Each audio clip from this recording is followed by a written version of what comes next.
Welcome. My name is Stephanie Bokenfor, and I'm the Public Programs Coordinator here at the Vancouver Art Gallery. As we begin, I'd like to acknowledge that we are here gathered today on the unceded ancestral traditional homelands of the Musqueam, Squamish, and Tsleil-Waututh nations.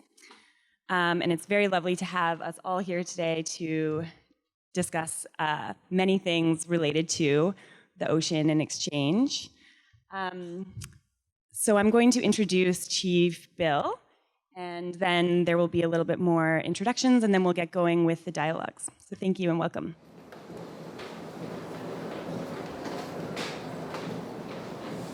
I'd like to thank each and every one of you for setting aside the time of day in your heart and your mind to be here today, to learn a bit about something that some of you might have never heard about before, or some of you are very interested in learning more about. I'd like to thank the Vancouver Art Gallery for setting aside the time and the energy to put this work together so we can all learn about wonderful things that are happening on our oceans. At this time, I'd also like to thank our cousins from Musqueam, our cousins from Tsleil-Waututh, to be part of the world that we're in and part of the what being commonly called today Salish Sea. At this time, I'd like to thank you and ask you to remain in your seat, but think of your family and your friends that are home and that are not well. And I'd like to thank the Creator for giving us such a blessed day today. I'd like to thank the Creator for putting aside comfort in the hearts and minds of people who have lost loved ones in our families and our communities. We'd like to thank the Creator for putting aside courage, strength, and energy to our Matmat, the children of our community, to recognize who they are, where they come from. Don't have to go through the trial, tribulations, and the drugs and the alcohol. We'd like to thank the Creator for setting aside the good energy and strength on each and every one of us to be able to travel safely to and from where we go, to do the work that we do to benefit ourselves, to benefit our family, to benefit our community in the best way possible. We'd like to thank the Creator for giving us the ability to travel around and do this work. We'd like to thank the Creator for putting a special bubble around our loved ones and our families at home that might be home and sick, or just home, and making sure that the home is a safe place and a comfortable place for you to go back to. We'd like to thank the Creator for this blessed day. Wojcika. Thank you.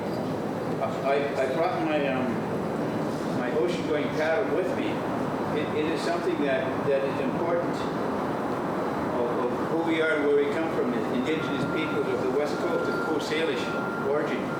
And I'd like to talk a little bit about something called the Red Cedar Tree.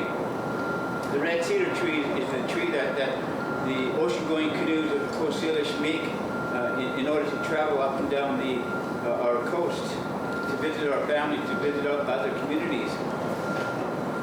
When I was 6, I was blessed to be raised with my grandmother, and we would go out in the springtime, and she would tell me to look for the red cedar tree, and she explained to me what kind of branches, what the leaves look like, and then she said that once you find a tree that's about yay round, which is about 25 years of age tree, then you start digging around the tree and then find what's called the runner roots. And these roots are about maybe 40 feet long. And we dig it up and pull on the roots and then cut it off. And have about a length of it's about 40 feet long. And we cut it about in half, about 20 feet in length. And she would use those cedar roots after she cleaned it off and split it in half for making baskets. And that's the cedar root baskets. So that's the first time the tree is touched and thanked and blessed. The second time it's touched and blessed is when the tree is about between 25 and 75 years of age, or yay to about yay. And that's when they start going for the inner bark of the red cedar tree, and that's where the hat is made, that's where clothes are made, that's where capes are made, and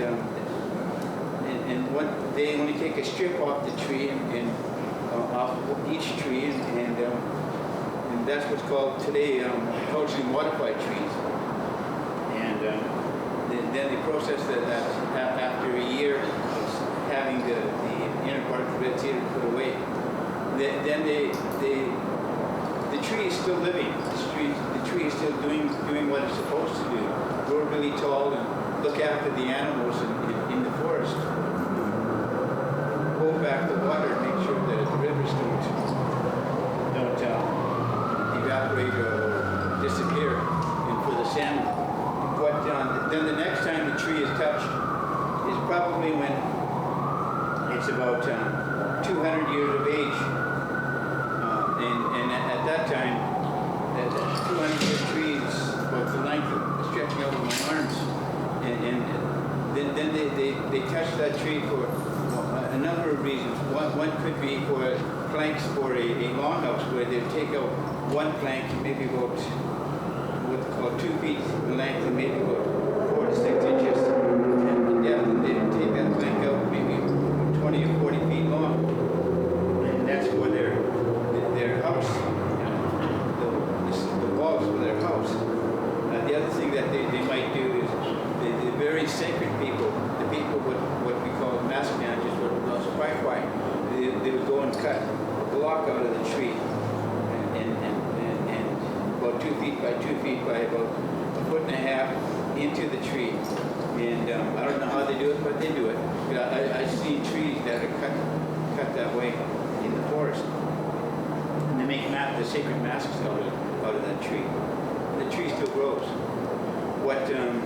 And then about 500 to 700 years of age, that's when they get real serious and really high prayers to the tree, because at that time the tree is going to be taken down, and the Creator is thanked for the ability for the tree to grow so big, so tall, and they would take the tree down, they would cut it down, they would burn it down after a lot of prayers, and they would start making things like logs for the longhouse, to make longhouses, or logs for the inside of the longhouse to adorn the inside of the longhouse, or logs for welcome figures. And 500 to 700 years of age, and then 700 to 1,000 years of age, the tree would be taken for the actual ocean-going canoes, and lots of prayers again, and lots of good prayers for the people to be able to take those types of trees down. I personally walked in our forest in the Squamish territory and identified 6 different ocean-going canoes in the forest. Because the trees are so big, they would go out and identify the trees, have the prayers, and have the trees fall there in the forest. They would carve the trees out completely, and once the trees are carved out completely, then they would bring it down to the water and out into the to be able to use after a lot of ceremony. And then if the tree wasn't touched or utilized the way that I just described, the tree would grow to about 1,500 years of age, and then it would fall down naturally. And it would also take another 1,500 years to be able to disintegrate and turn into the red earth. Some people in our communities use that red earth, and other people call it tummet. And that tummet is very sacred, and when it's being used for ceremonies, when used for puberty rites, when you're blessing newborn babies, or when you're doing marriages, or chieftainships, or other things that is the community utilizes for their ceremony. So the use of the red cedar tree is in our life 3,000 years old before the continued use goes on. So it is a very important tree. It is very important for us to be able to utilize this tree and make sure that the tree continues to grow in our territories. And it is important for us to be able to do that kind of work. In order for the dialogue today if you happen to be a seagoing person and know the water, you could go on your ocean-going canoe, travel out, straight out towards Japan, and maybe just, not maybe, it is about 10 miles off the coast of British Columbia, you'll find the superhighway. And we call it a superhighway because once you get on that current, it'll take you to Southern California in 4 days. And we're just paddling, no sails, and just on a really beautiful current that'll take you there. So our Indigenous people have always traveled and utilized the oceans and the waterways. And I just wanted to give you a small sampling of the importance of the cedar tree and knowledge that is common to the seagoing people who go out in the water every year, who go out and do ceremony with the canoe or ceremony out in the forest to bless the sacred tree, the red cedar. xʷməthkվəy.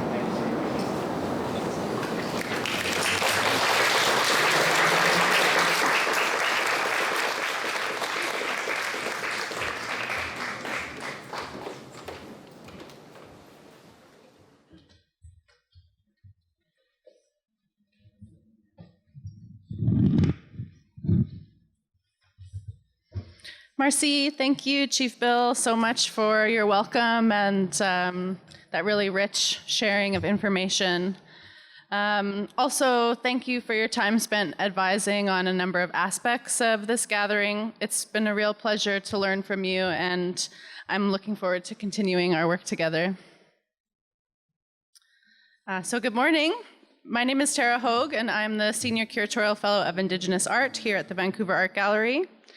I'm also one of the co-curators of the Transits and Returns exhibition alongside Sarah Bascara-Dilly, Freya Carmichael, Leuli Ashragi, and Lana Lopesi. Great Ocean Dialogues is occasioned by the opening of this exhibition, as well as by the annual general meeting of the Aboriginal Curatorial Collective, who, along with SFU Galleries, have partnered to make this event possible. As a co-curator of Transits and Returns and as co-chair of the ACC, I want to thank you all for being here today. So the Great Ocean is a term that arises from within Indigenous language. Perhaps most directly, Te Moana Nui a Kiwa in Te Reo Maori, the Maori language, translates to the Great Ocean of Kiwa. In xʷməthkվəy, the ocean is related, as we've just heard, to a road traversed by ancestors. And somewhat differently, in Hunkaminam, the word for ocean translates to outside waters. The Great Ocean is also an alternative naming of the Pacific. It is a generative refusal of the term's imperial origins and connotations of a vacant waterscape that is peripheral to flows of capital and power. The histories of Indigenous nations who live on mainlands as well as on islands throughout the Great Ocean know that the water is a place of origin, of sustenance, connection, story, and history. Our peoples have always ventured across the waters, whether by outrigger canoe, in airplanes, or via the internet.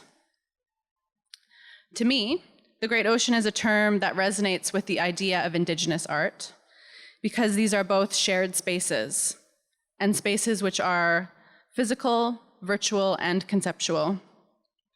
They are spaces comprised of individuals from many Indigenous nations who come from different cultures, practices, values, and beliefs, and who choose to be in dialogue with one another across their differences and similarities.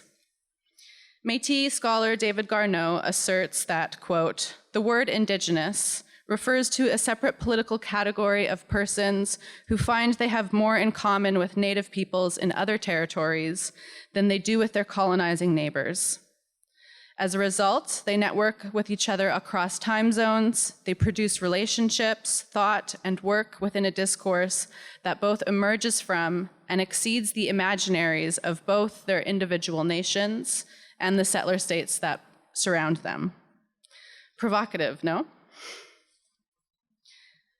Transits and Returns co-curator Lana Lopesi seeks a similar space of commonality in her own writing on oceanic Indigenous perspectives, suggesting that, quote, while the notion of a collective identity centered on Te Moana Nui Akiwa, I hope I'm saying that right, Lana, is reminiscent of a pre-colonial world, it is perhaps also an imagination enabled by a connection made possible both through our uptake of new technology and our ability to be mobile again.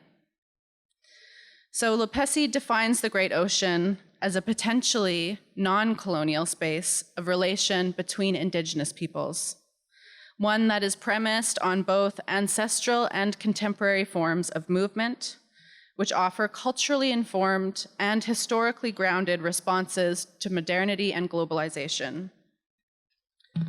This seems like a critically important idea at a time when our art is being increasingly recognized globally, while our communities are at the front lines of both the impacts and the resistance to climate catastrophe.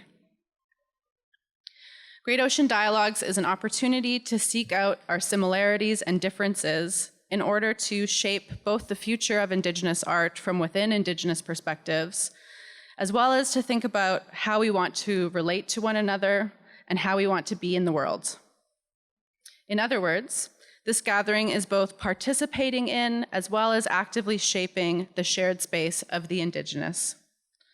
These are conversations that Indigenous peoples want and need to have with one another, as we are too often the foil of narratives of settlement and the victims of colonization. Although these are things we will surely grapple with over the weekend, they're also not the focus of this gathering. Rather, we are here to draw upon our collective knowledge in order to think about what the future can be, which is something I am sure we will not all agree on. Importantly, the gathering is also grounded in local knowledge and experience of the many speakers who are joining us from the Musqueam, Squamish, and Tsleil-Waututh nations, who we are extremely grateful to for their contributions. So along with our partners, Great Ocean Dialogues is funded in part by the Government of Canada, as well as by a community engagement grant from SFU. And I'd also like to thank Big Heart Bannock for providing the beautiful catering for today's event. Following the conversations at the gallery today, please join us at SFU Woodwards this evening, where a panel of speakers will delve further into this concept and space of the Great Ocean. And tomorrow's session will be held over at SFU Woodwards again, and we look forward to welcoming you there as well. So a couple of housekeeping notes for you. We are video documenting the gathering, so during question period, if you could wait for a microphone to come to you, that way we can capture all of your brilliance. And as Stephanie mentioned earlier, the washrooms are located below us on the 3rd floor. So the escalator and elevator drop you on the north side, which is the men's side of the washroom, and you have to go through the video rooms to find the washroom. So it can be a little confusing, but just ask a security guard if you get lost.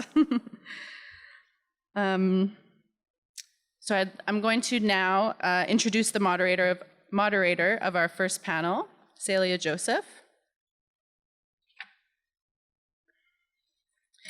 Salia is from the Squamish and Stoneymook First Nations on her father's side, and is British and Jewish on her mother's. She graduated with a degree in First Nations and Indigenous Studies from the University of British Columbia, and recently graduated from a year-long full-time immersion program in her language, Squamish, at the Simon Fraser University. Salia is the executive director of xʷməthkվəy and is passionate about where she comes from. Please join me in welcoming Salia Joseph.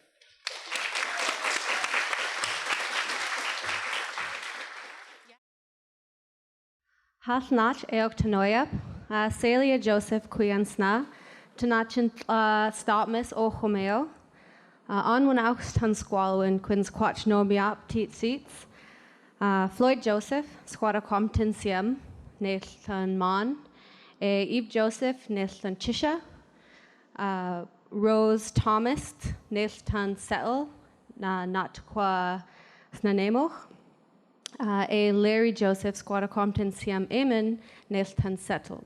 natana tukwa stotmas o homeo. On wenaux tit tameo not a Musqueam Tsleil-Waututh e tunstalmel ta Squamish. On chen wenaux tit slanslonite, so on a Sgsmåkvæk tit seats quins watlak HT. So good morning, everybody. My name is Salia Joseph, and as Tara mentioned, I come from Squamish and Snuneymuxw on my father's side. And I mentioned that my dad is Chief Lloyd Joseph, my mom is Eve Joseph. And on my dad's side, my grandparents were Larry Joseph and Rose Thomas, or Tom. And this is an important practice when thinking about Great Ocean dialogues and thinking about sovereignty.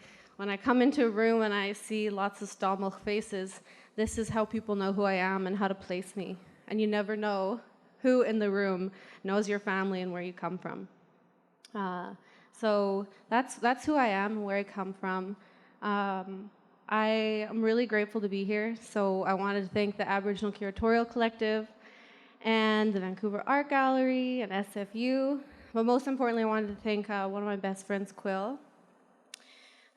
She has curated this with a lot of intention and basically asked me, Salia, what's your dream and how can I make that come true? And my dream is to sit with such amazing women, Meagan, Sḳwməthkվəy, Debra, and talk to them about what it means to be doing art here.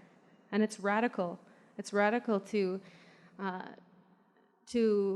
look at what was left for us, what our ancestors fought for, to dig up those roots and to pull them up and to say, this is mine and I see you and I'm going to grow you and I'm going to pass you on. And it's a really beautiful panel to be a part of because there's people at completely different journeys in their art practice, people that are working through art in an administrative position, but learning about it in themselves, people that have been at this for a very long time who have paved the way for us. It's a really exciting panel, and I get to just learn and ask questions about what I'm interested in, and you all get to listen. So it's my dream come true.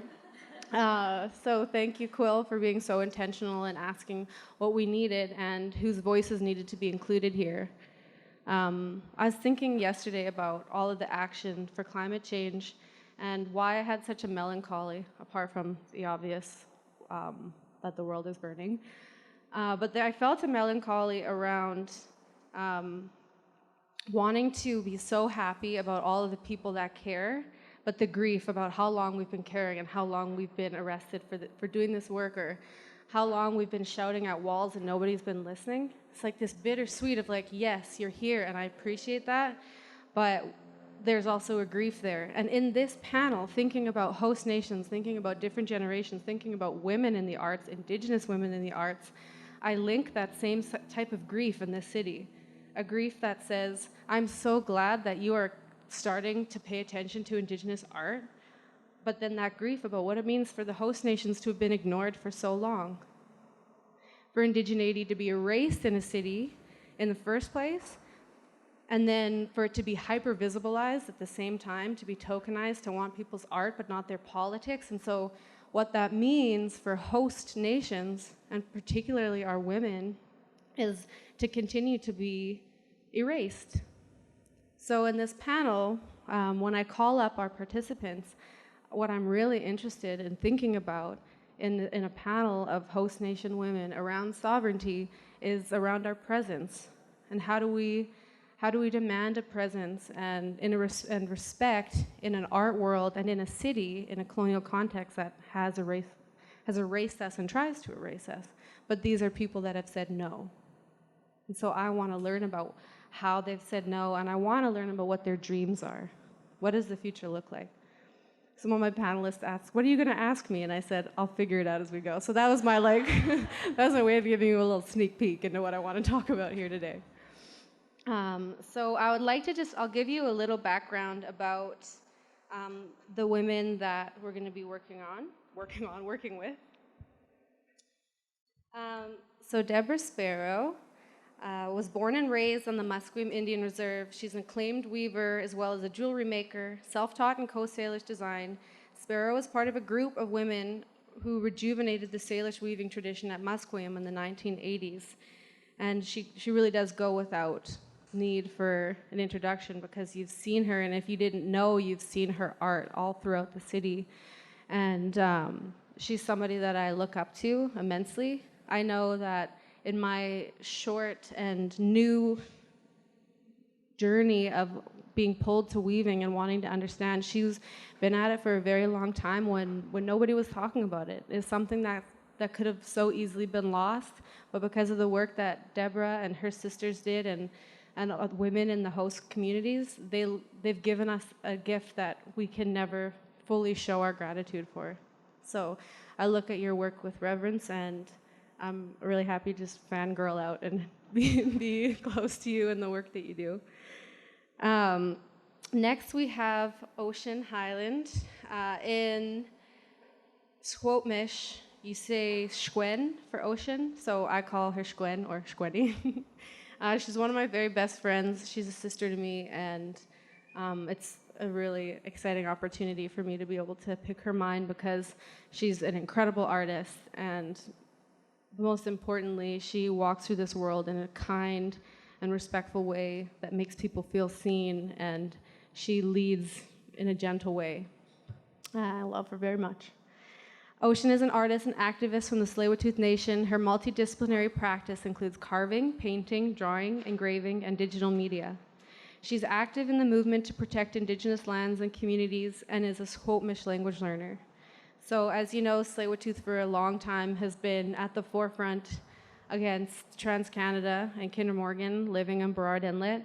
And Ocean comes from the George family, which is a prolific family that has a long legacy for advocating for this territory that we all live in and enjoy and respect. And her family has been at the forefront of protecting it for a very long time. And she comes from an amazing matriarch, Shar Alec, and Ocean carries on this work, and she has huge shoes to fill, but she's made her own shoes, and she dances through life in a gentle and powerful way. Meagan Innes, I'm so happy and pleased that you're here. She also took the Squamish language immersion program last year, and she walks through this world with humility and advocates constantly for our people, for host nations and artists through administrative work in classrooms, and is really interested in our ancient technologies about where we come from as Stālmulch people. So Meagan has worked as an Indigenous enhancement teacher in Burnaby and taught the BC First Nations Studies class for grade 12 students. She's a member of the Squamish Nation and has been immersed in the language and other ancestral practices like hide tanning and weaving. So as you can see, we have a very multifaceted, talented group of women that are come from these lands and waters and are approaching their work in different ways. So without further ado, I would love to call them all up.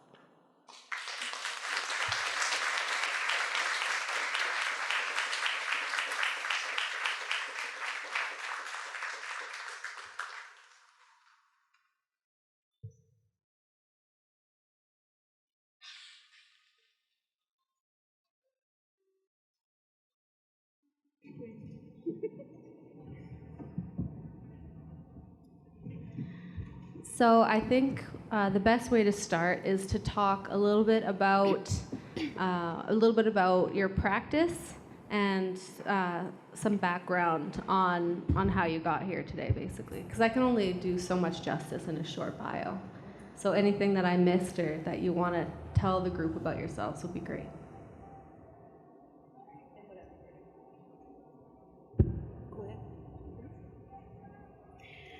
Housekeeping Notes xʷməthkվəy snad simtlat quian qushamain chintinat Tsleil-Waututh xʷməthkվəy on wenachs tan squalan quins na tlac teats a quachnomia t squile not t tomeo a chit quickwise try tuchnam t hot sietsam on wenachs zewa sinslana at not t latam a on wenachs xʷməthkվəy with esco to hot squallowin, a I at squallowin, a hot smitzalkan quist quine a to siet some teats. xʷməthkվəy. My name is Ocean Highland, and I carry the ancestral name Tsleil-Waututh. This name has been passed down to me through my mother, through her father, through his mother. I'm from the Tsleil-Waututh Nation. I also have ancestry to Squamish people, to the Stalo people from Chiam, from Hawaiian peoples, and on my father's side, I'm also Irish and Scottish. I'm a multidisciplinary artist. As Salia mentioned, there's many things that I've been exploring and learning about Coast Salish art, and particularly Tsleil-Waututh art and Squamish art.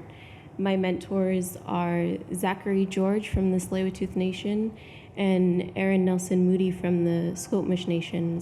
Some of you may know him as Splash. And yeah, I've been for the past year learning and apprenticing under my mentors, learning to carve and growing my understanding of digital art as where we're at right now is become an important skill to have as an artist. And yeah, I've just been deepening my understanding of Coast Salish styles of artwork and implementing that into the different disciplines that I've been practicing so far as a new artist. And I thank you all for coming today and listening and being part of these conversations. I just have such deep gratitude for being a part of this and being called to this table and to speak with these amazing people. And so, yeah, I thank you. An hatan squalwan teats to Quach Meagan Kuyan Sna, Unchisha to Arlene Innes, Unsman to Bus Innes, Chinton and Cloth to Spaknai Deep or Deep Cove. I come from the Cordacito family, and I'm really proud to be representing my family here today. My mother's Arlene Innes, my father's Bus Innes, and I also come from a very mixed ancestry. I'm proud of every part of it. It wasn't always that way, though. So I want to thank the women here. Thank you. Thank you, the life givers in the room. Thank you for all you do, for all you fight for all you protect. Life givers are so important, and as women, especially in the arts and education, the education system, we have to fight for our place and our integrity and our morals in a different way. So I just want to thank all the life givers and the beautiful artists here today expressing themselves in their own unique way. And thank you, Celia, for moderating. I'm just looking around trying to figure out where that noise is coming from. Oh, yeah, the striking. Hi, everyone. Thank you for being here this morning, opening up your hearts to come and listen with your minds and balance that.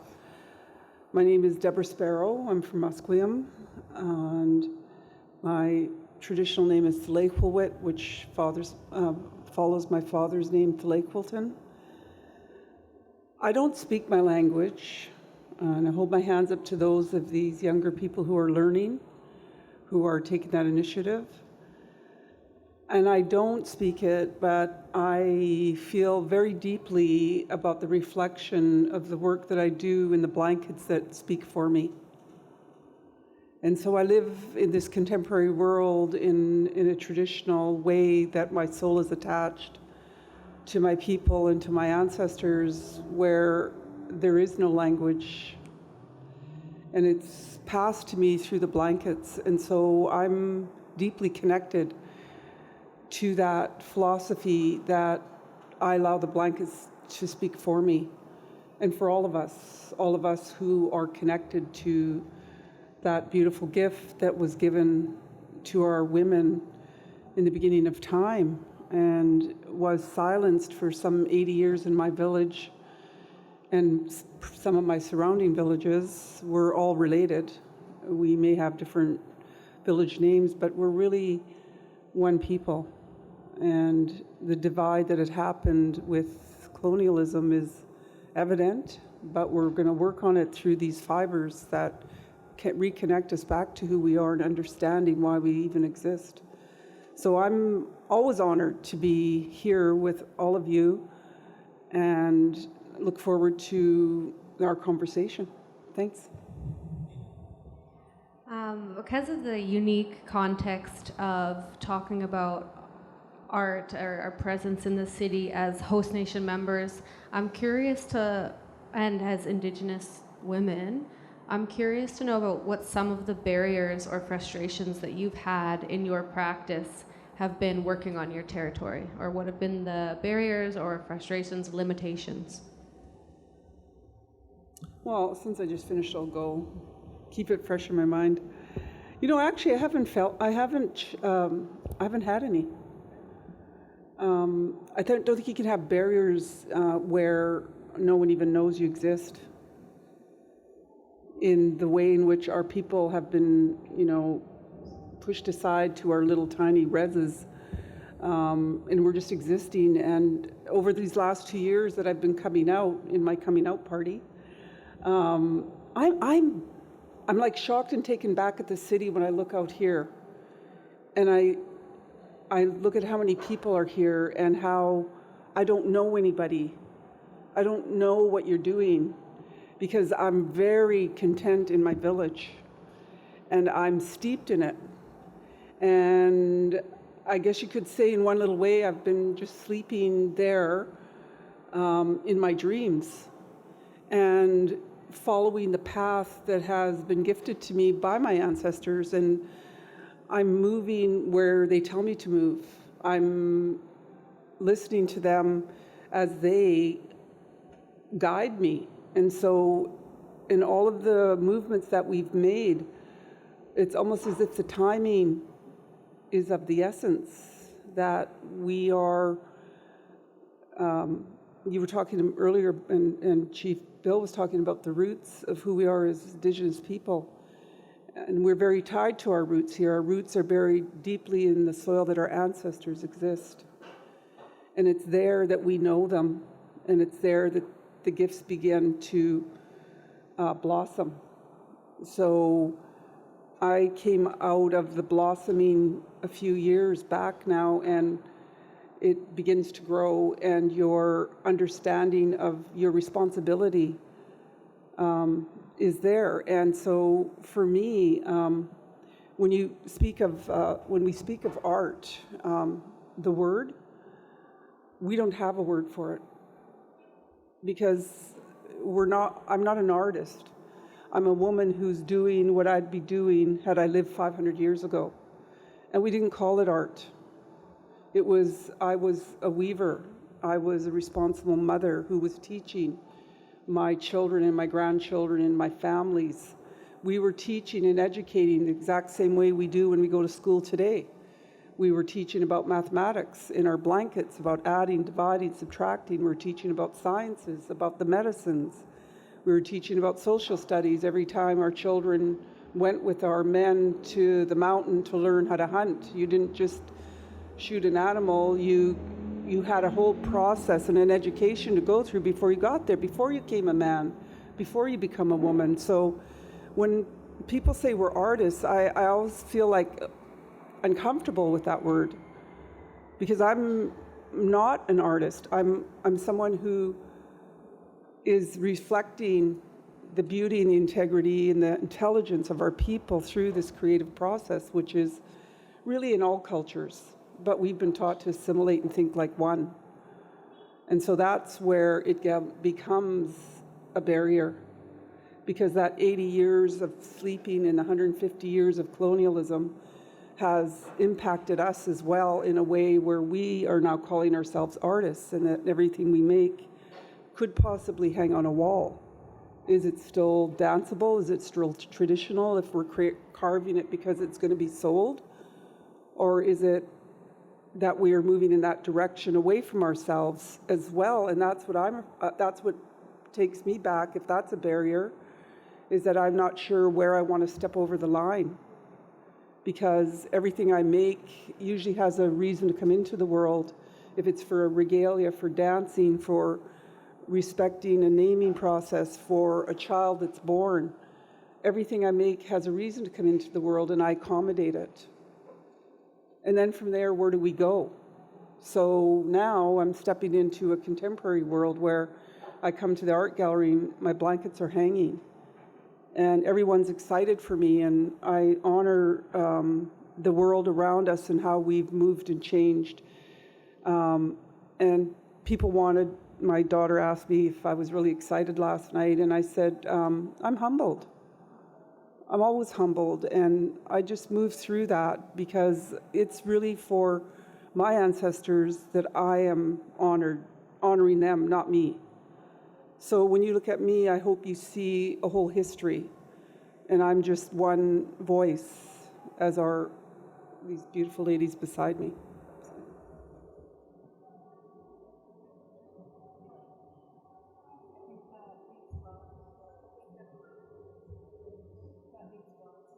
Administrative aspect in the school system.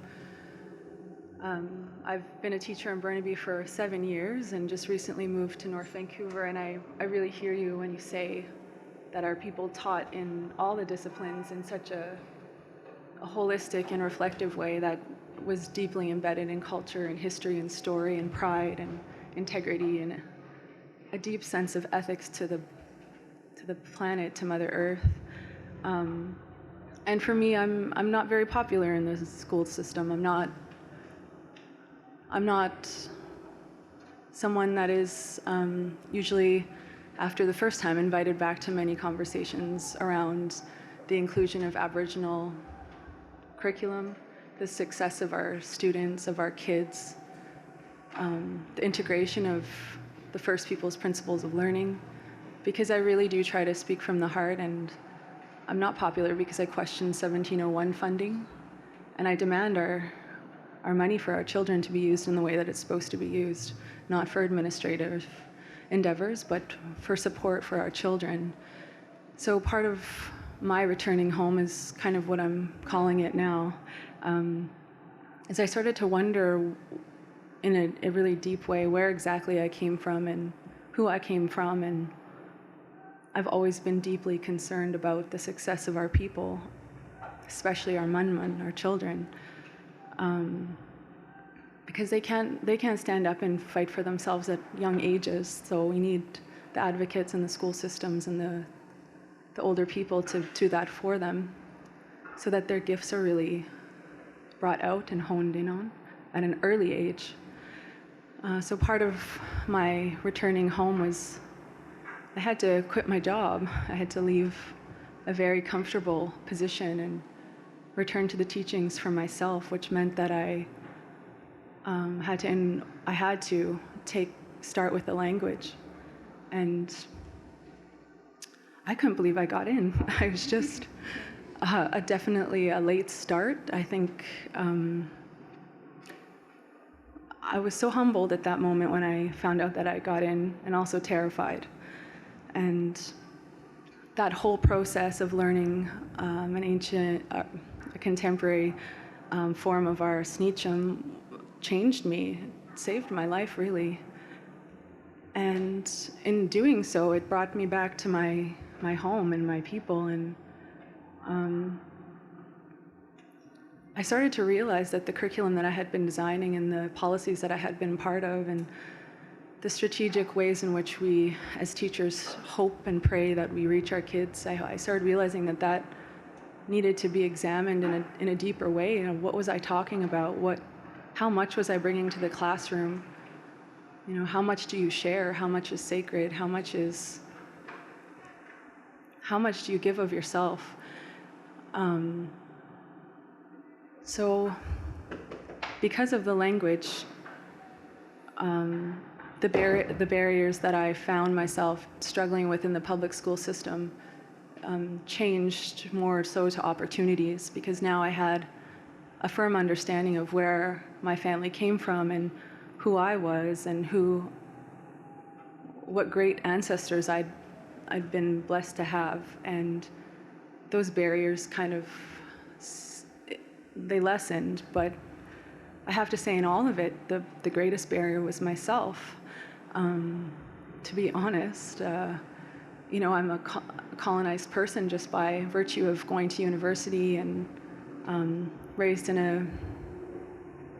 a Catholic household. My grandfather, John Cordesito, is very Catholic and was part of the day school system, even though he still just thinks he went to private school. So I acknowledged that and started to try to pull apart myself as my own barrier. And I think that's a really vulnerable place to be. And the practice that has come from that is just an exploration of the way things used to be done, whether it be hide tanning or creating a cape for an ancestral burning.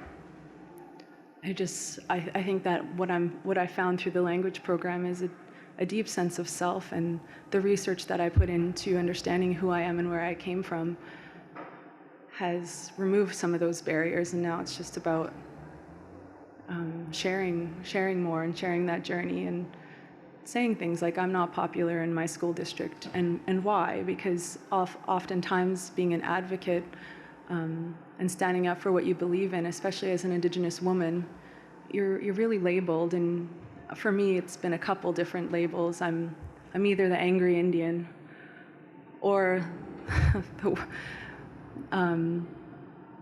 the one who defies classroom management and roles in the way that they have traditionally been brought forth for our kids. And those two things I'm not.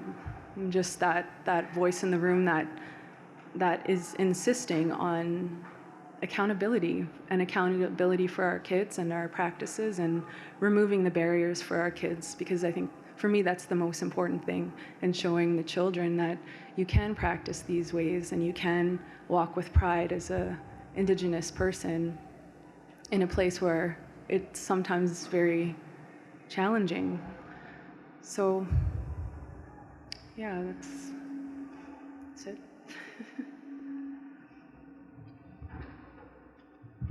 I'd say an interesting or concept or barrier that I see often is the Western concept of time, of how the Western world sees the seasons and the way that work should be laid out. What Debra said really resonated with me about the comfort of being in your village, of living with your people, and being in those spaces where that ancestral knowledge is being passed on in the way that it always has been, and being able to witness that and sit in that time and space of seeing how our people see time and see how our people see how things come forth, and how Debra said she's not labeled as an artist, she's someone that brings these pieces into the world when they need to be brought in. And so when you put on the hat that says artist, and you get these deadlines and these things and people asking for these pieces when they may not even be ready to be brought out into the world yet, there may need to be work that happens before that, or things and ceremony that needs to happen before that. And so I think that's an interesting barrier trying to navigate, is people's concept of time and how work should flow and come out and into this world. Awesome. Thank you for your thoughts. I appreciate the range of experience, and thinking about what I've heard, like a concept of home coming out in all three of you. And you both talking about your comfort, like over at Burrard at Tsleil-Waututh, and then over at Musqueam on Point Grey, and then your concept, Meagan, about what is home and what does it mean to come home. And I've asked myself that same question, and in this city, I've even had to ask myself, what does it mean to be home when I'm home? How do I find myself? So when I spoke on a panel with you, Debra, in the summertime, you talked about how in the Vancouver Mural Fest, you messaged them when you didn't see any host nation members on there, and then as a result, you've exploded. You're weaving in the city. So bouncing off from what we just talked about around the comfort that you find in your village, what of here in the thick of it all, where we all come from, which used to be our villages? How do we find comfort here? What is the role of our creative practices, or of the sacred belongings that you bring into this world, of advocating for it or creating it yourself? What's the purpose for it, and how does it impact us? And for you more specifically, why did you write Vancouver Mural Fest? Why was that important to you? That's a loaded question.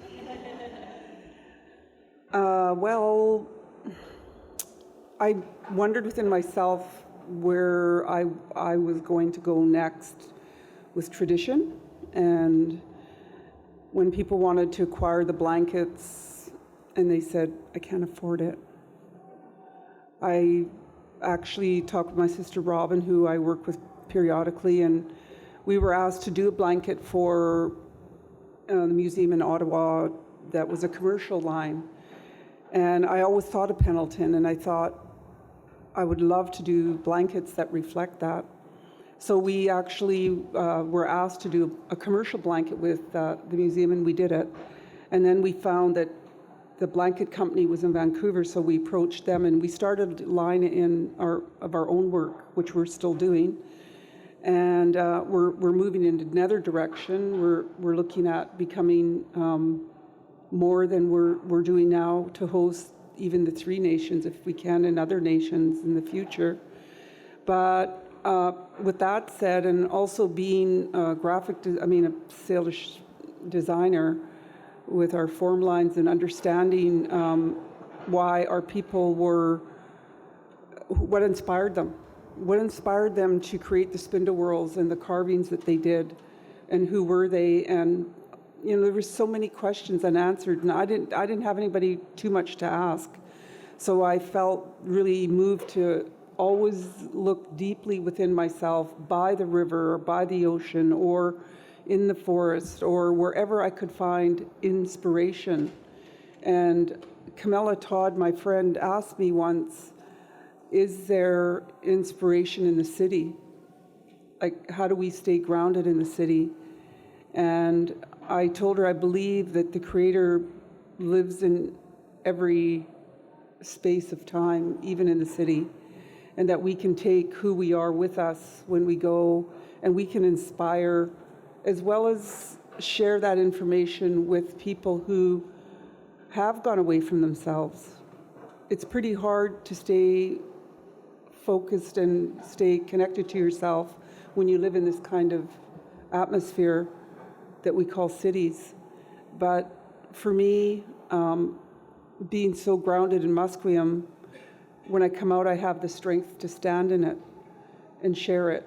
And so when I did a lot of work with graphics, and that was my first love, actually. I was making jewelry and designing for myself, not for anybody else. And then when I was going through all the things that I've gone through, and being creative as a gift, I walked by the first Mural Fest, and I saw a person on the newspaper of the Georgia Strait saying, Mural Fest. So I thought to myself, wow, beautiful murals, but where's the Salish murals? So, and I just took the paper, I went home and I emailed the fellow, and I said, nice Mural Fest, but where's the Salish representation? And he emailed me back immediately within an hour and said, Debra, I would love to talk to you. So I said, sure. And so he came over to my house with his partner, and we had a long dialogue about this land and about the representation. And if we back up a little, I always said 30 years ago that when I started, my sister and I had many conversations that we would want Vancouver, what you know as Vancouver, to reflect the history of the ancient lands. And I always feel bad when I come down here for the amount of glass. And I wonder, where is Vancouver's history in one way? Like, when I go to another country, or all you do, and maybe you come from countries that reflect your ancient histories, and it's all good. When we come to the city here, I'm going like, where's our ancient culture? And it's like, oh, here, it's right here. So I'm going to start moving towards sharing that. And I want to share it on a positive level. I want to share that design is universal and beautiful, and that these people who lived here had beautiful reflections of who they are. But that, I've said this before, and you're going to hear me say it, the beautiful Maya Angelou says, we're just as much alike as we are different. So I felt passionate about moving the designs out of their comfort zones now in a contemporary way. And we did our first mural under the Granville Bridge with the patterns. And when I went down there the first time, like we designed it, and then the mural team will paint it. And I asked my grandson, who was 18 at the time, to do a little bit of work. And so we went down, and when I approached those pillars, I was like in awe. I was in awe of our history, and that it was finally being reflected in this very beautiful and powerful way. And we began the process of calling Blanket in the City, because that's something I always wanted to do, was to wrap the city of Vancouver in a blanket, because I think it needs warmth. When I look at the glass and I look at the lack of, I don't know, beauty and creativity in the way I understand history, then I thought we can share that, we can balance it. We can start to move our patterns into also a modern world so that we're balanced. All of us as human beings can look at this. In fact, one of my friends said that the second one was the mural on the building at Kingsway on 12th, and he was just mentioning how much he loved it. And I said, I'm with you, and that's actually our dedication to the ocean, because the whole theme came from a abalone shell that was sitting on my table, that was gifted to me from the fellow who wrote a video on the doctrine of discovery. Amazing though, because he did a whole video on it, on the history, and then he gifted me the abalone shell, which sat on my table to remind me of our people and of the importance of the oceans and how they change. And so we began the process of taking those beautiful colors out of the ocean that people don't even know are there. If you go up the inlet and it looks gray and murky, but you go underneath and you're scuba diving and you turn your light on, the whole place lights up. And so let's light up the earth with that kind of beauty and reflection that was intended for us as humans, and make that connection again for all of us to save this world because of what happened yesterday. And so it'll continue. And then the third one was and is out at the airport right now on the walkways that my grandson's come on board with me, and I'm so excited about that. And we're doing our third mural, which is going to be the walkway we're walking. I designed the whole walkway for the Canadian and international, from the parkway to the airport itself, because we have a great relationship with them now. But it doesn't mean we don't hear them taking off 3 a.m, half the time why I can't sleep. But we're working on it. And so that's how that came to be with the murals. Yeah. I guess my question is a little bit tailored for each person. So for Meagan, based on what you're saying, I guess I want to for you to elaborate a little bit more on why the advocacy you do matters. You're sitting at the table and you really kind of developed on the work that you do, and I want to know why. And then when you said that I was coming home and I was vulnerable in that, and I went to language. Why did you go to language, and how is the work you've done and learning the language, how has that helped with your notion of home and what it means to be home for you?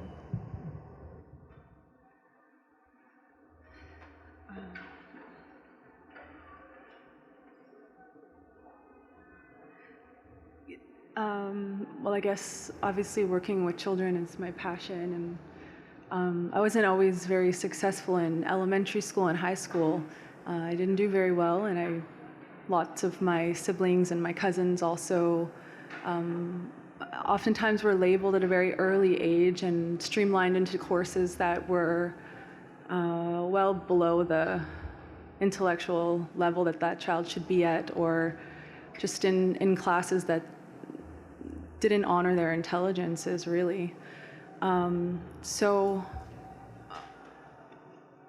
that really hurt me. It hurt me to see my younger sister and brother kind of not honored for the intelligence that I saw. And the way that we would teach each other was very different than the way we learned in school. So when I was trying to explain, to my younger sister how to write an essay in grade 8 or grade 9, I did it very differently than we would have learned in school. And I think it helped her, it helped me, because always if you're teaching something, whether it be weaving or hide tanning or beading, if you do it first yourself, you're probably going to be more successful teaching it later. So that really stuck with me throughout my early life. And when I returned after a lot of traveling the world and seeing other cultures, I found myself continually drawn to Indigenous communities all over the world. I left home for 3 years, and I just traveled all over the world. And with that, I gained really a expansive knowledge for different cultures, ways of being, ways of hearing, ways of feeling, and more importantly for me, ways of healing our body from different plants that can be found in different areas. So when I entered university, I was very nervous, and I excelled in university, and I really, really loved it. I really loved being there and learning. But it was always in the back of my mind, why wasn't I successful in elementary school and high school, but I'm very successful in university? And then the notion of equity came to me, and how it's not equitable for Indigenous children in our public school system. And it's not good enough that we don't have higher graduation rates today.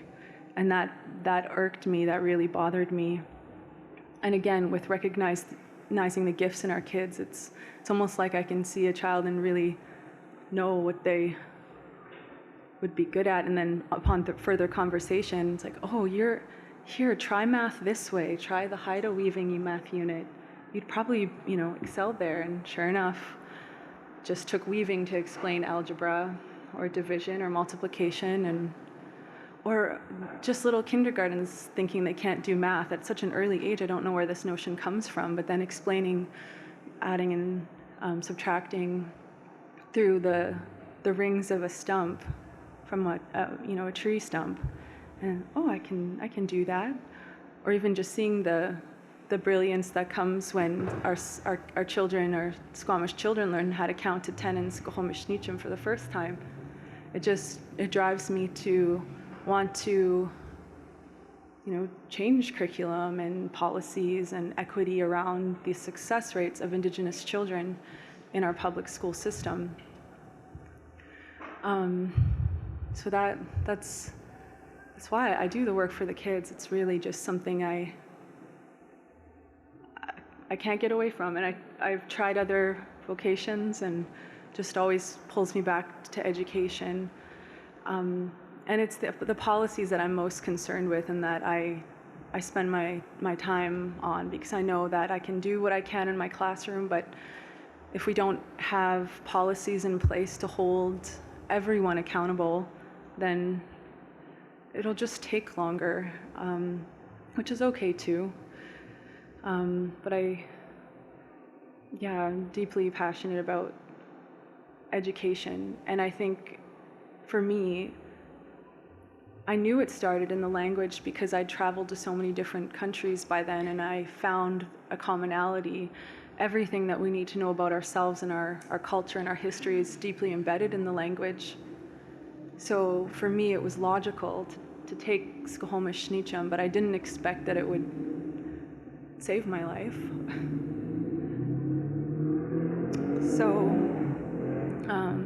I started there because I didn't know where else to start. And as I said before, my family's been disconnected from our place and the Tsleil-Waututh slough and all of my ancestors that wanted us to be there, but because of contact and colonization and Indian residential school, we're not there.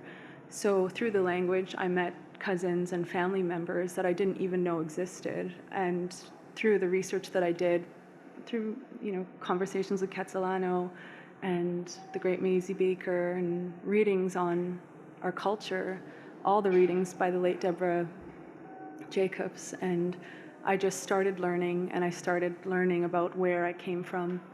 And it was because of the language program that I was exposed to many, many different beautiful cultural experiences. And, for example, high tanning with Salia and Ocean, we all got the chance to work with the Sḳwx, and that triggered something in my body. I just felt so connected to it. I felt immense love for that animal and that hide, and I can't really explain. It was almost like the way I thought of it was like a baby almost. It was just so beautiful, and I wanted to care for it and be gentle with it. So that shifted me as well in my practice, because then I became pretty obsessed with the Sḳwx and also the Coast Salish white woolly dog. And that furthered my practice, because I had the chance to do that, to take my knowledge from that time, and that knowledge that was deeply rooted in my body and the membranes and the cells of my body, and apply it in a different context at the Burnaby Village Museum, which is a settler's village, which is coming along. I've been working with them for 4 years to try to incorporate the truth about our shared history, because our peoples have been traversing through that area forever, and there's no mention of First Nations peoples or the midden sites found at Deer Lake, and the many tools and ancient net weights and arrows and fish hooks that were found there. So we've been working really hard to try to include that history, and I always try to think of women who are artists and beautiful people in the world to include in this journey, because it's not easy. And that's when I thought of Ocean, and Ocean just finished a piece at the Burnaby Village Museum that I'm just so, I just love walking by it every day. But I just always really want to pull on my sisters and my mothers and my aunties, because they have so much knowledge. And it's just really, as I think about it, it's like the beginning of my education. It wasn't good. I didn't feel heard. I didn't feel valued, and I wasn't, along with my siblings, we weren't held up in a good way. So, if ever I have the chance to do that, I always pull in the life givers to help with that process. Ocean, I'll just kind of re-ground us, because of course the questions will be taken so differently between all of the different women here. The original kind of framework of the question was concepts of home and how your output or your cultural practices relate to home. And then my sidebar, because I have a sidebar question for all of you. My sidebar question for you is, in your introduction, you were talking about the reclamation or reawakening of Salish design. So I'm wondering if you could talk about both of that together. I think that sentiment of coming to the city and what grounds me when I come into spaces that don't look the way that our villages are structured, and that you can't look around and see your aunts and your uncles and your relatives,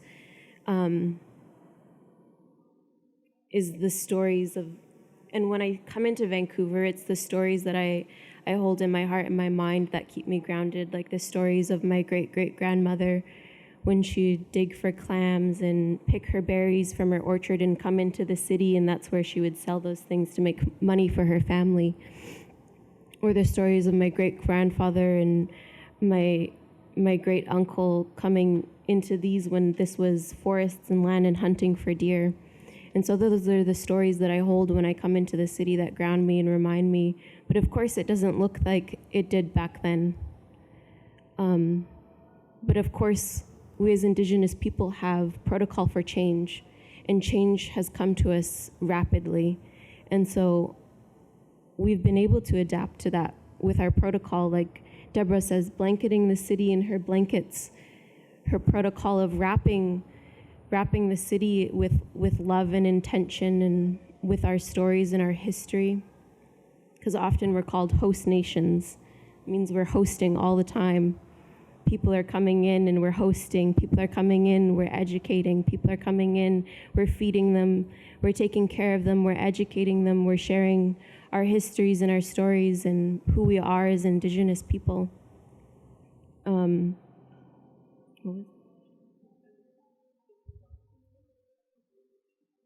Okay, yeah. As I mentioned, the different villages that I'm from Tsleil-Waututh, and I'm also from Chiam, and I'm also Squamish.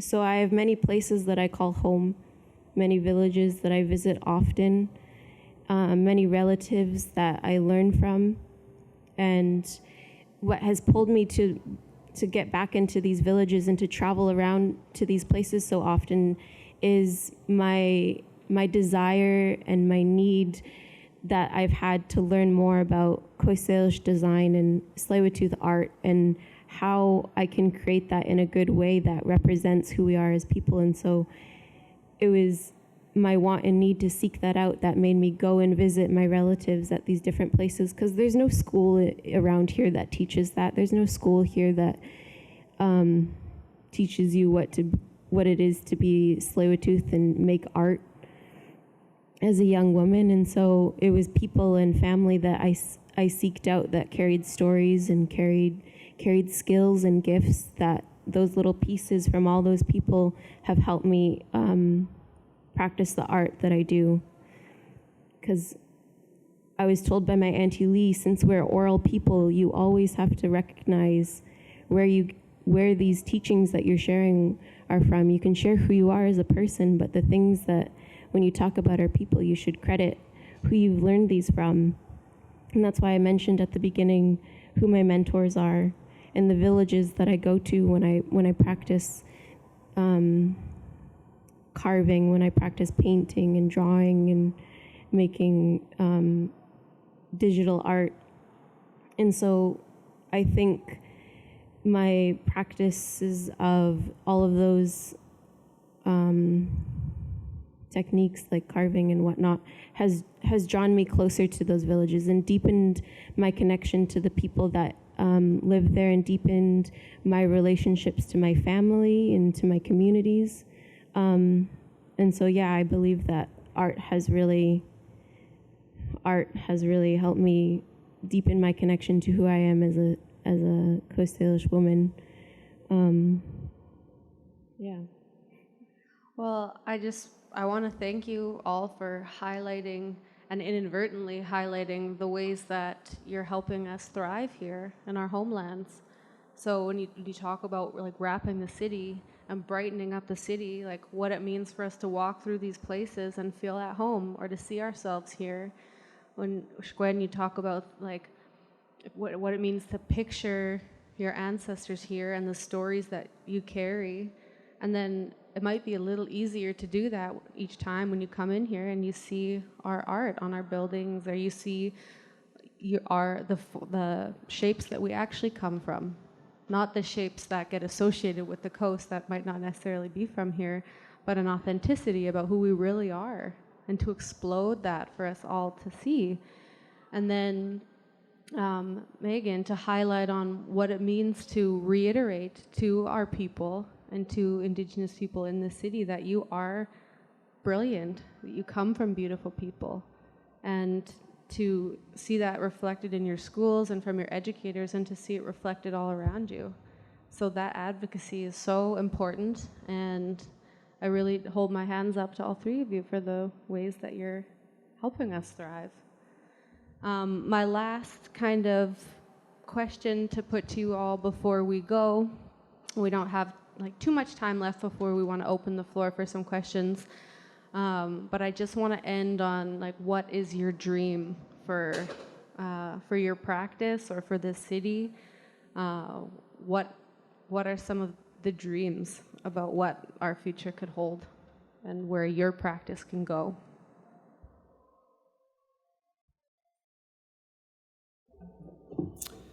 Well, since we don't have a lot of time, I'm just going to make it really short and say I'm living my dream.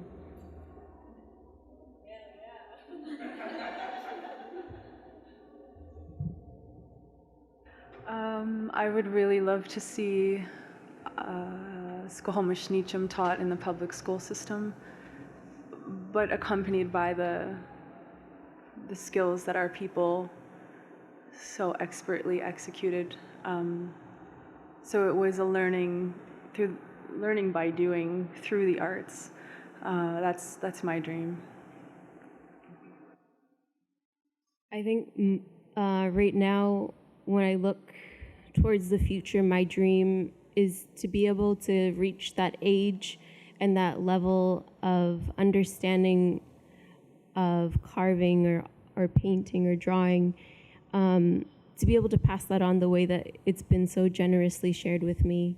I'm practicing under 2 apprenticeships right now, and I hope to be able to give back to the future generations the way that it has been shared with me in such an amazing way. And also to echo about the language, I took the language program as well, and be able to share what I know in the Squamish Snatchum and be able to share it in that way, because I remember when I did go to a college, I went to Native Education College, I found the conversations that I was having in English did not do justice to explain the way that we create art. And so I'm really excited to be able to share the way that we create these things in our language that really explains it. And so I'm excited for that. Yeah, that's my dream. Well, if you could all just put your hands together for the beautiful words of these women here.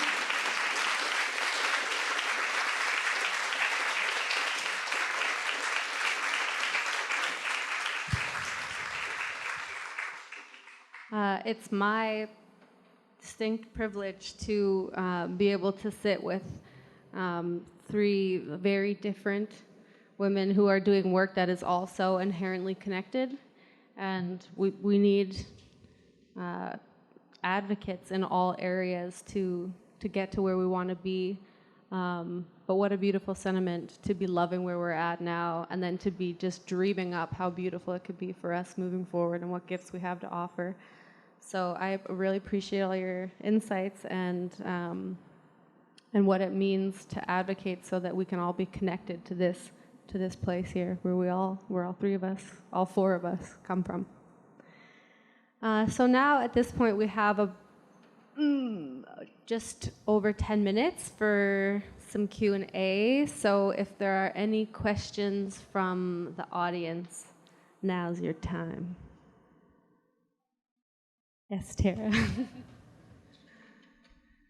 Thank you. Thank you all so much. It was so grounding and uplifting to hear all of you speak about the work that you're doing.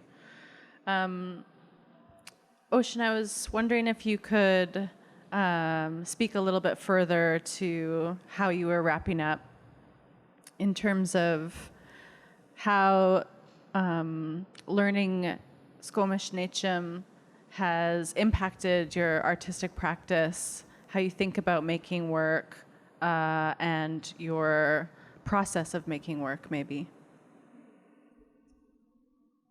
Yeah, as I briefly mentioned, I attended the Native Education College and took the jewelry arts program it was an 8-month program.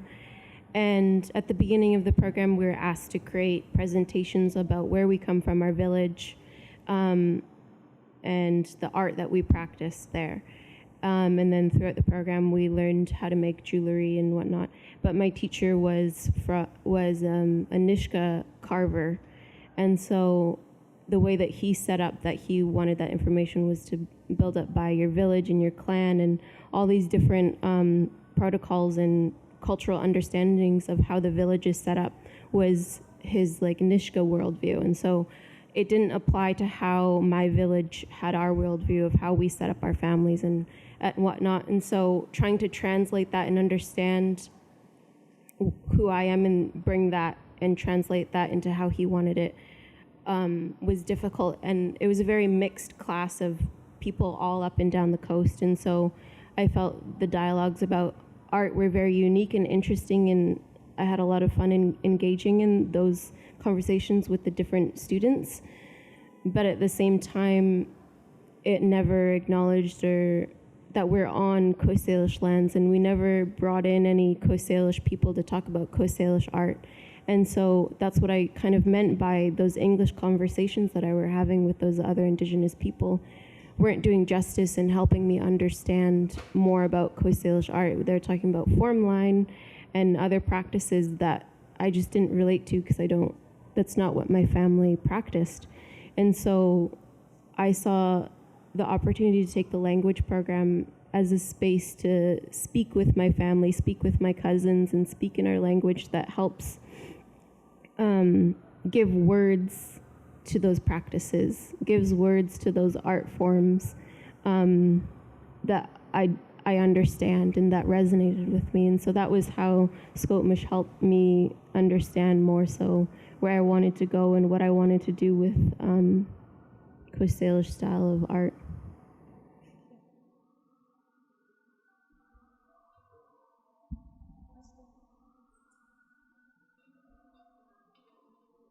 Any more questions? No? Okay. Thank you. Hi. This question's for Debra. I was just wondering, will there be a continuation of the mural project for kind of blanketing the city? As you were saying, you did one, or there was one commissioned under the Granville Bridge and then one on 12th and Kingsway. I was just wondering if there would be a further continuation of that, and if there would be any room for like more Indigenous artists to help contribute in the process of making those murals. Because like I for one am a painter, and I would like be super honored to paint one or help paint one. But yeah. For sure. We'd love to have you, but you know what? It's been going on for, I think it's the third year now. And it's interesting how something can go on for 3 years and nobody knows about it in one way. Because there are many, I did 3, that was my blanketing the city, but there's many other First Nations, and I think that's kind of hit a nerve when she was talking, Ocean was talking about a northern fellow teaching her about his culture, which is nice, but we're going that, but that's not ours, and you'll find that in the school. And so that was what inspired me, because I look around and I always saw Northwest Coast art in my land. And I'm like, where are we? You know, where are we? And that's why I'm so excited about the pillars, because there's where we are, and we will continue to grow. And there are murals from many different cultures across the land here. In fact, that mural festival brings in wonderful mural painters from all over the world. And yes, certainly I can put you in touch with them, because they're always looking for extra. But I'm wondering myself, how many murals do we do in the city of Vancouver before it becomes a little bit overwhelming? But you know, reflecting back the beauty of all of the work that's going on as human beings, to have to be able to observe that brings us a calming. It brings us an understanding and education, because also when we look back at the blankets, we look at form lines, we look at it and go, wow, at least I hope you do, and say it's beautiful work, and we're attracted to beauty.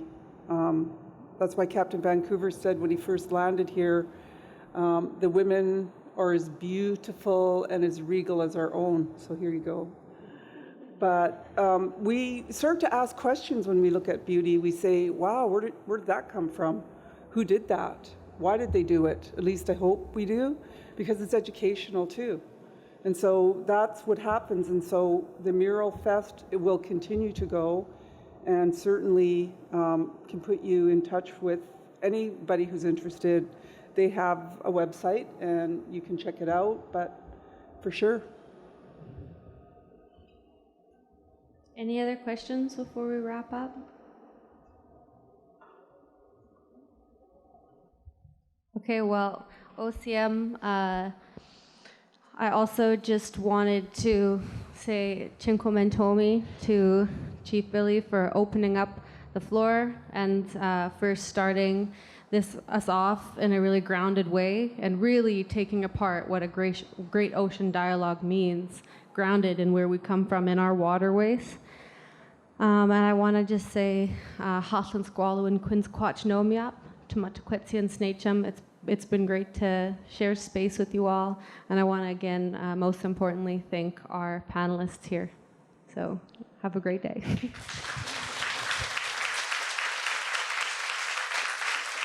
Can I say one thing? As we finish up here, I just want to share something beautiful I'm going to begin to work on. There is a quote from a very much an elder in the US who said, when the earth has been ravaged and the last fish is caught, there will be a people that will emerge, and they will be of many colors, and our goal will be the same, to save our earth. And he said they're going to be known as the Rainbow Warriors because we come from many different colors. So I'm looking out at all of you, and I'm looking for Rainbow Warriors. So let's all remember that and do that, because it's all of us who walk this earth now and the oceans who are going to have to do this job. So I encourage you to become a Rainbow Warrior. Xʷməthkվəy.